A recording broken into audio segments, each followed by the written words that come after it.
weekend here at RITMO CULTURA. It's your boy TC, and I got a very special guest in the building, all the way from the East Coast. My homegirl Jessenia in the building. What's good? How are you? It's good to be here. Anna, it's good to see you. It's good to like chat with you. I've told you before we started recording this that I've been following you and you were on my radar, and I was like, okay, cool. And then when Mav hit me up about trying to interview you, I was like, oh, that's interesting. Like, I see what she's been doing. I see her little, her maneuver through the industry. So it's cool to talk about that, But obviously, first and foremost, congratulations on the new release. Thank you so much. It's my very first EP, so it's the first of many, and I'm really proud and excited about it. People have been loving it, and that's an artist's like dream come true. Definitely. And you released it on your birthday. It was your birthday weekend, right? Am I wrong? Right? It was my birthday weekend, but it fell on Beyonce's birthday, so another one bites the dust. Oh, okay. A little beehive thing. Which is ironic because Freddie Mercury, the lead singer of Queen, him and I share a birthday. So Okay. yeah, so It's Beyonce gets her day. I got to share it with Freddie Mercury.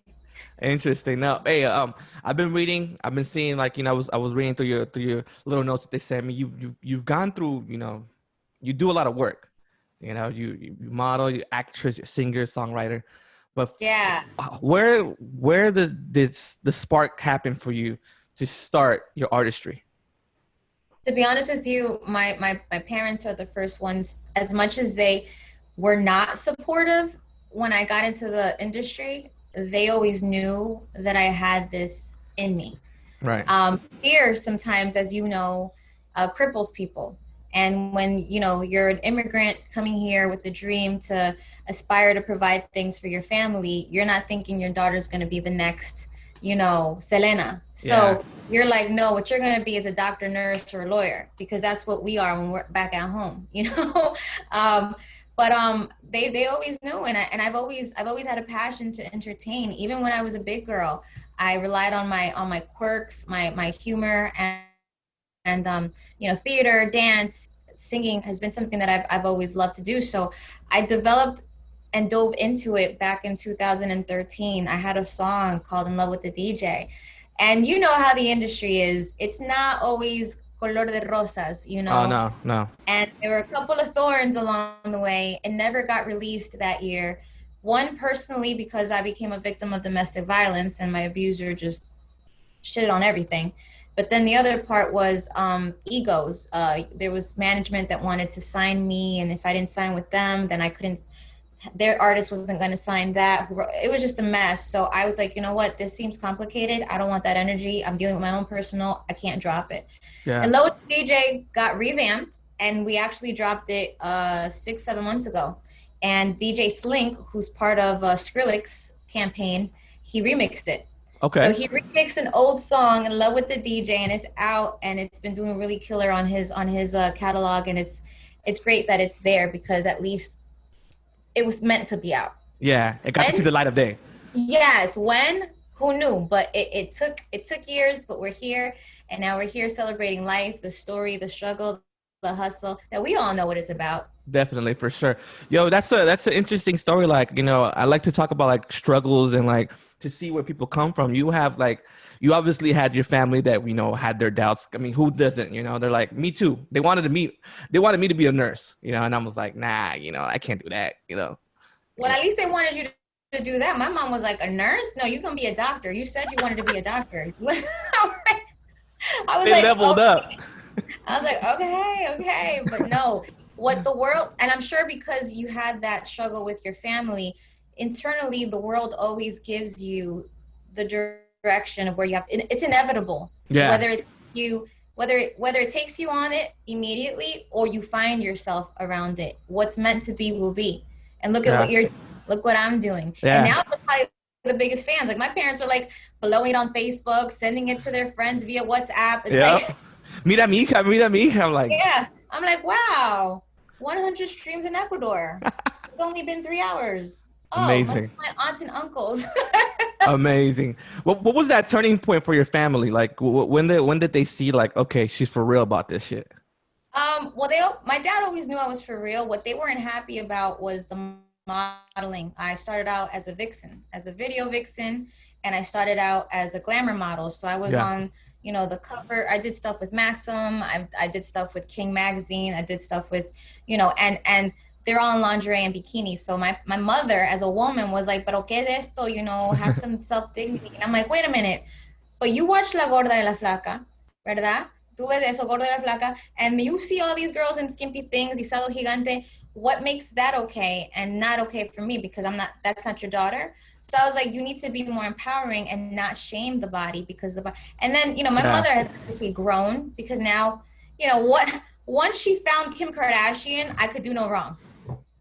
She literally, I could do no wrong. She's like, oh, I did a body paint photo where I was implied, and it was very artistic. It was an artistic nude photo, and I'm covering myself. And she goes, "Oh my God, you're like in the woods naked." I'm like, "It's art, and I'm not naked. I'm covered in paint." And I go, "Look, Mom, this is the picture that inspired me." So I showed her, and she's like, "Oh my God, that's so beautiful. Okay, I see now." I'm like, what the hell? And it's funny because that was that the when you won the lookalike Kim Kardashian thing? Actually, that was many years later. I Later. when I won the Kim Kardashian lookalike, that was back in 2010, Okay. and I think Kim Kardashian version then is completely different than the version now.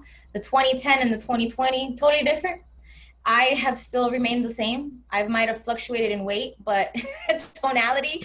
But aside from that, aside from that, but I did that because it was empowering. I was turning a certain age that was very meaningful for me. I Yeah. closed a couple of chapters and I decided to take risks. I quit my full-time job at the hospital to make this full-time, and that was 3 years ago. So for me, it was just about, you know, really embracing what I wanted to do, and not doubting myself, you know? Wait, so you were really working at the hospital for real?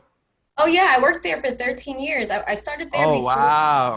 Yeah, yeah. I started there before.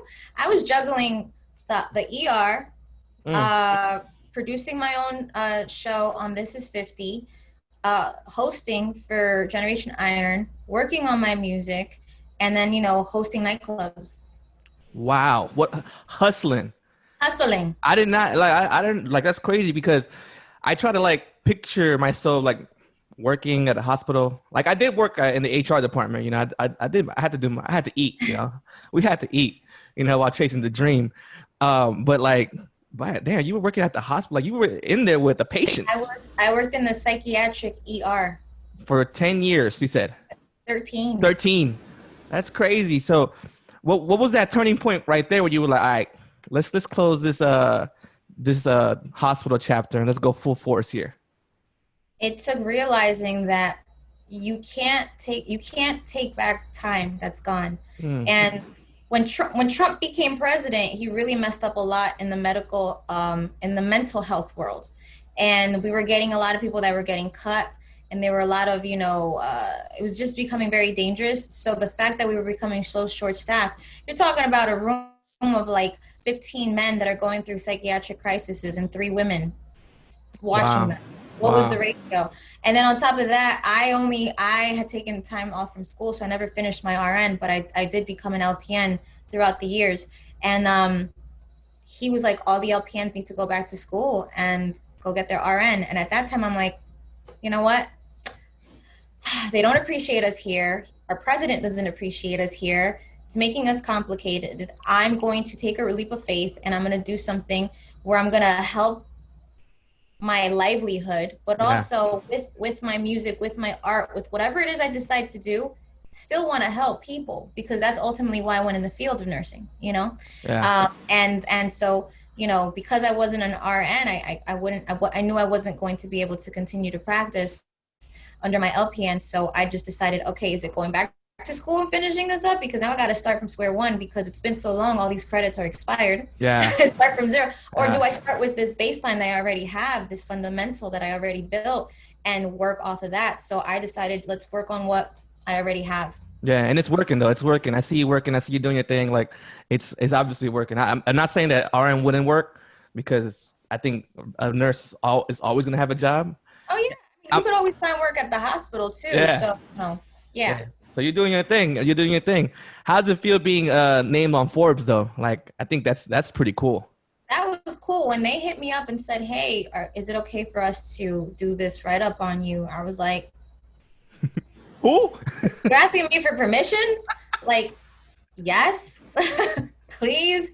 Okay. You know, I'm like, of course, do it. Like, what am I supposed to say? No. And it was really cool because at the time, I had also decided to rebrand myself and Okay. move away from being the sexy vixen Latina model that, you know, is in her bathing suit and lingerie to an artist, you know, and that took time. And at that time, that was the pivotal time that I guess they must have seen my influence. They must have seen the shift. They must have seen the actual influence that I had, which was I was talking more about the power of the influence versus being an influence. Do you know what Right. I'm saying? There's a Right. difference.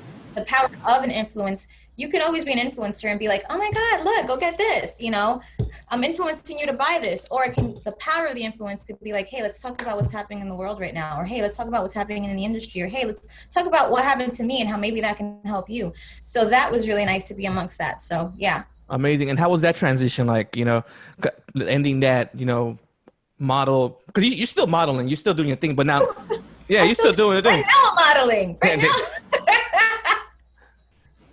But, you know, taking it from like that step to becoming the artist slash model, like how was that transition for you?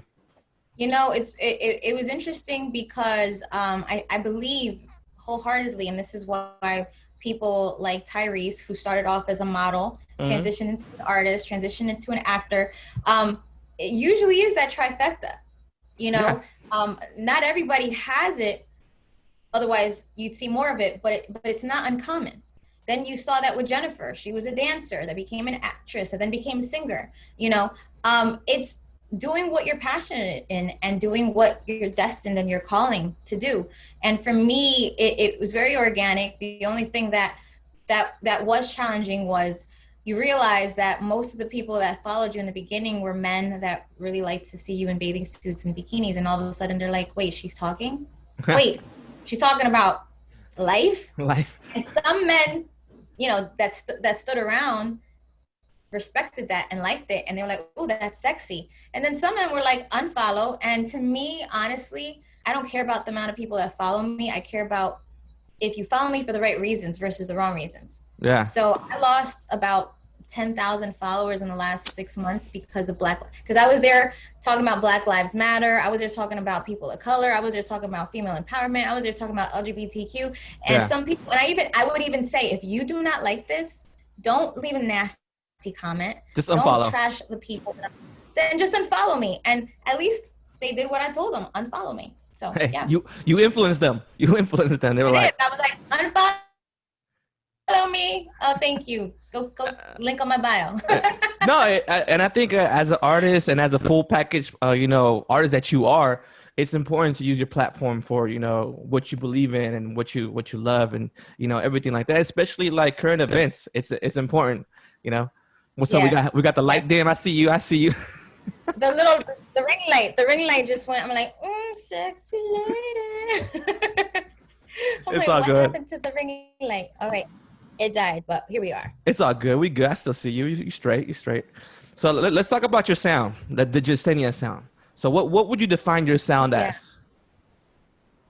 You know, it's interesting because as an artist, that's one of the things that you try to find. Like, what is your niche? What's your voice? What's your direction? And I'm a fan of all music. Right. And so it's funny because I can do an EDM track and sound like I'm an EDM artist. I can do, you know, I could even rap and they're like, yo, she got bars, you know, and I'm not a rapper. Yeah. I think the chameleon aspect of it, but for me, what I would say my EP is, it's contemporary R&B. There's a little fusion of pop underneath it because obviously, you know, you hear sounds like The Weeknd and that's contemporary R&B, but it's Yeah. also pop, you know. And it's interesting because a lot of the guys that do like my EP are like, wow, this is almost like Weekend vibes, you know? And to me, The Weeknd is The Weeknd and it can't get any better than that. So I'm like, all right, if you're digging with the vibe and the message, then cool, because I don't want it to just be about a woman singing about woman things. I'm a woman who's experienced life things that both men and women can understand, you know? Yeah, definitely. No, I was listening to the EP right before we started, you know, and I was vibing to it because I love R&B. R&B is like my favorite, quote unquote genre. You know, I love when R&B is It infused is. with Latin. Like I love it. Like it's just a vibe. So when I was listening to it, I was like, okay, she definitely got that. You know, got that spark going on. She definitely got that vibe. So I was There like, you cool. go. There you go. I was like, I like Mm-hmm. it. I like it. I like it. Let's hop into your EP, Pheonix. You know, your first Yes. EP, Pheonix. First. You know, what does Pheonix mean to you? So Phoenix to me is really representative of where I am in my life right now. Right now, I dealt with a loss, a love, one of my greatest loves, the one that I thought was the love. Mm, The greatest one of all is what I thought it was going to be. But the pandemic definitely stirred up a lot of breakups in relationships, marriages, and a lot of things. It's been very stressful and painful to be. 2020 has been tough.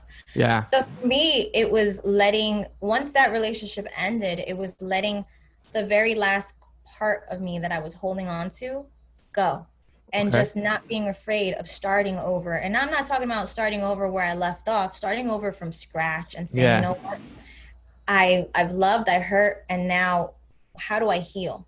How do Hmm. I get out of this? And just like a phoenix that rises through the ashes, through the flames, that is exactly where I feel like I'm at right now in my life, in my career, in my spiritual, my mind. And that is what it represents to me. Going through hardships and coming out stronger, brand new, and putting in the work to heal, which is very important. Yeah.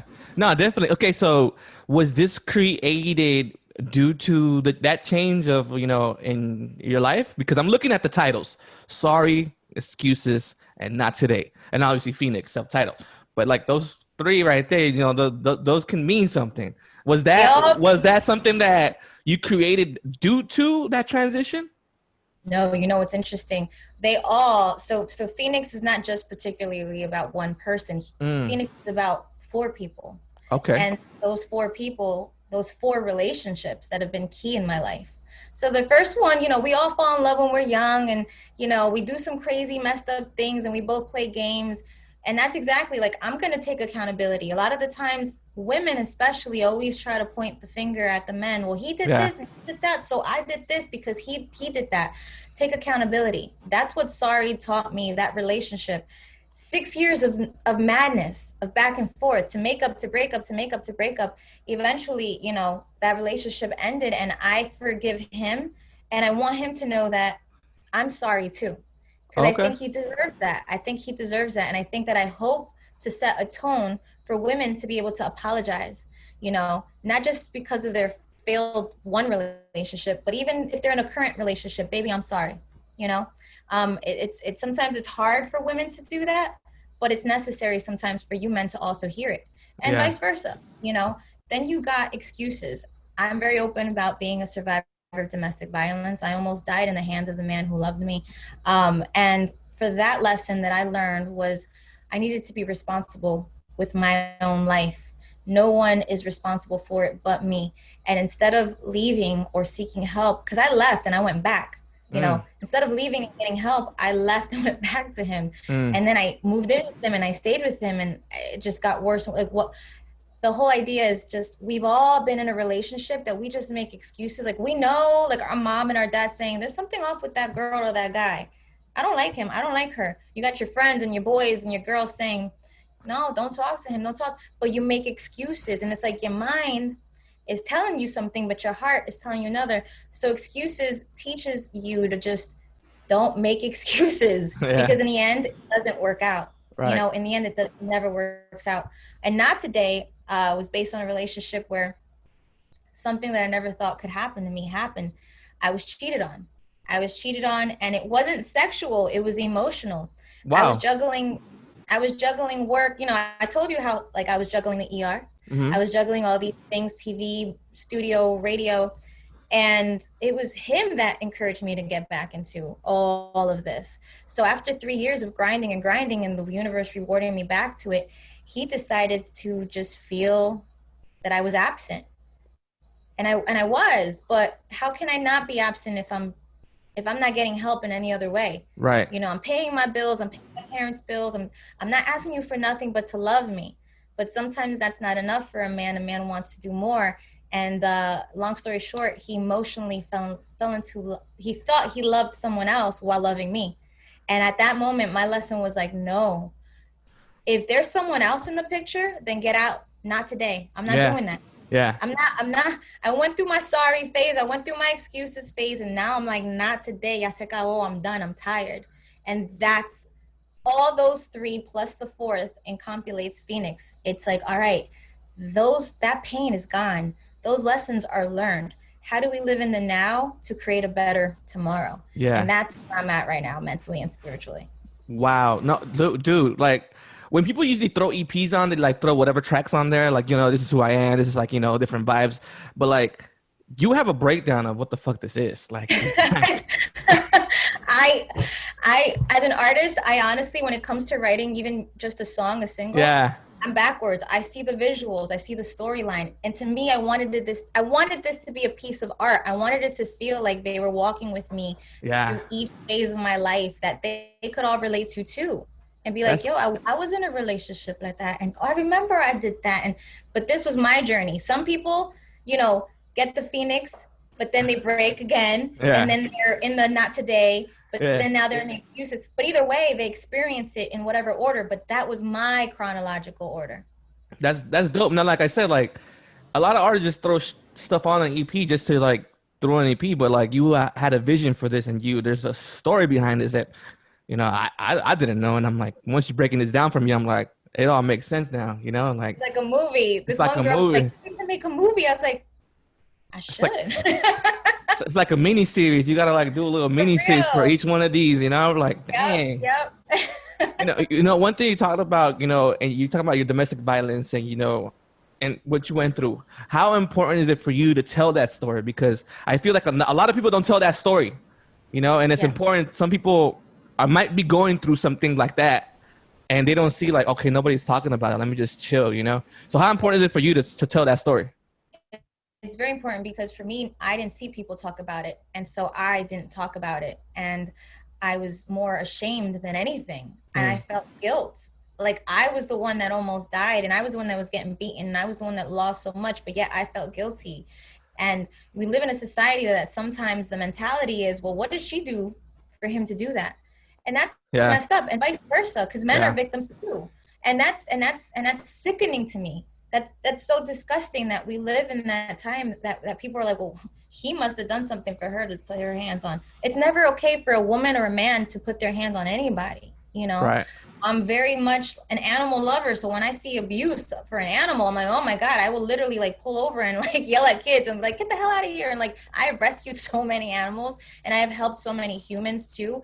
And so as a survivor, I remind those current victims that you can get out of it. You got to plan, you got to be careful, but it's possible. And that life, as scary as it might look, because you're so brainwashed at one given point, it Yeah, does get better. Living in that hell is not ever going to change, but getting out of it, it gets so much better. And I think it's important.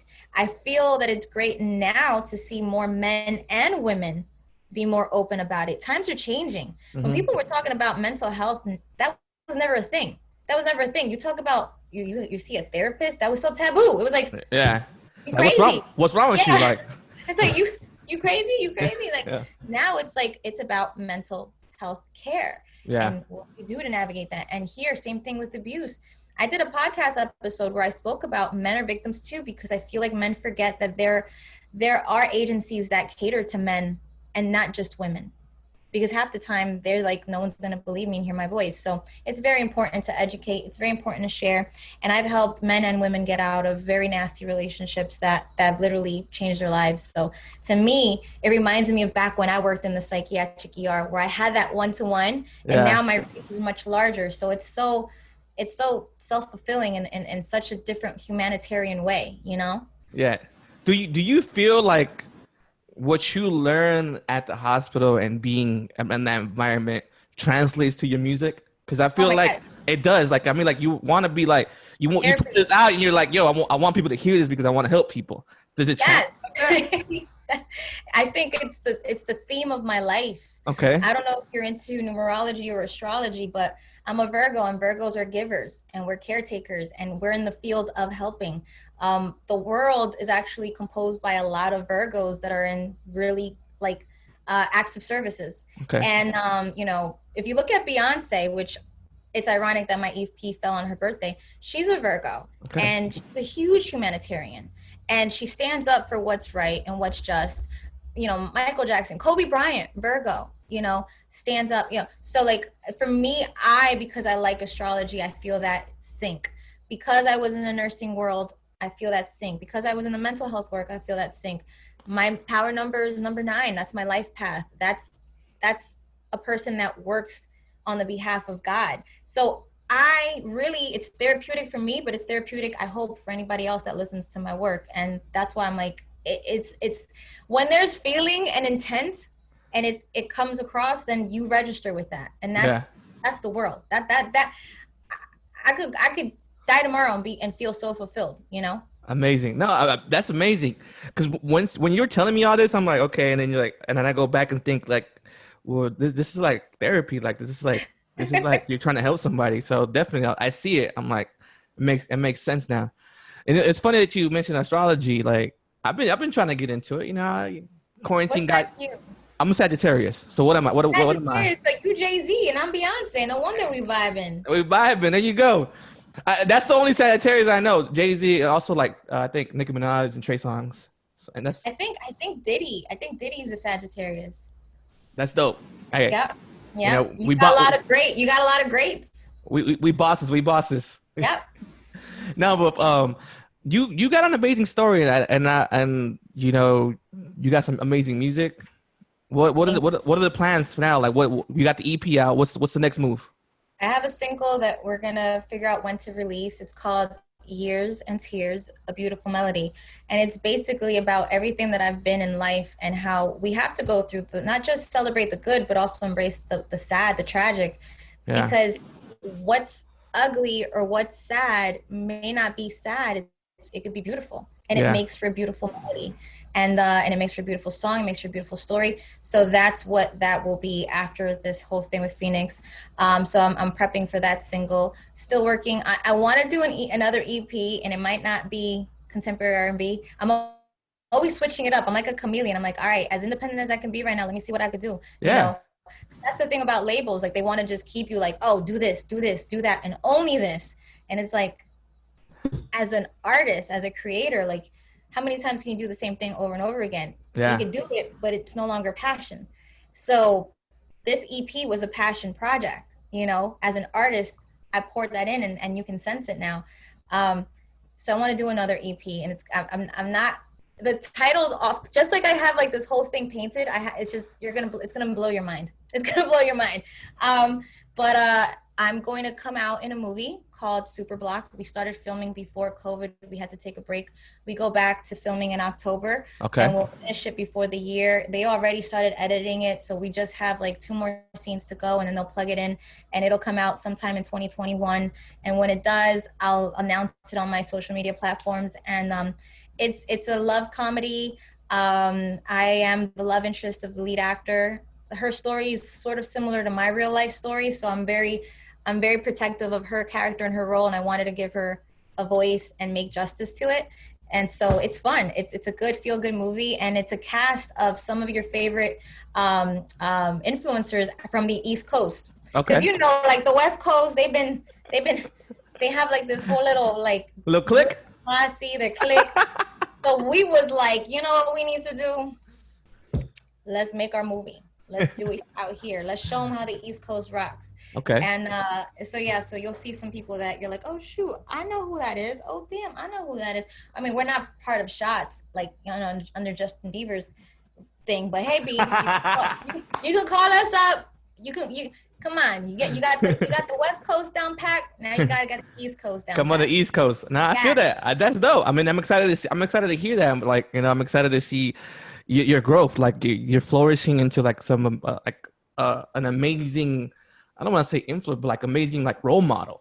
Right? Thank you. With music, with your platform, and it's important. Like a lot of artists tend not to use their platform, you know, and some are forced to use their platform. But for me, like to see you, I'm like, okay, she's like flowing with it. Like she's like, whatever she wants to do, she's doing, and that's great. That's good. Thank you so much. No, but I want to thank you for your time. You know, this chat was dope. I like, It was dope. I really loved it. Your vibe is amazing. Like I said, I'm excited to see you grow. And next time you drop something or we want to check in, let's check in again and see what you got going on for sure. Absolutely. Thank you so much. I appreciate you all. You can find me on my Instagram. You can also go on my website, iamjessenia.net.